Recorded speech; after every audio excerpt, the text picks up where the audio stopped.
गृहकर्ज स्वस्त झालं, पण मुंबईत घर घेणं अजूनही महागच. मग देशात सर्वात स्वस्त घर कुठं मिळतंय? जाणून घेऊयात या रिपोर्टबद्दल थोडक्यात. आरबीआयने गृहकर्ज स्वस्त करूनही मुंबईत घर घेणं सर्वसामान्यांसाठी एक आव्हानच आहे.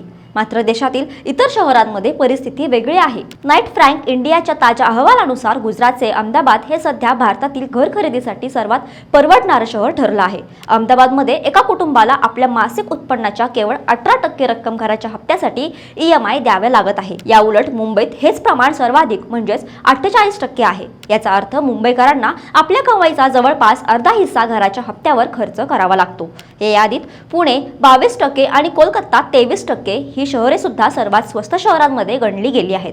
तुम्हाला संधी मिळाल्यास तुम्ही यापैकी कोणत्या शहरात घर घ्यायला पसंत कराल?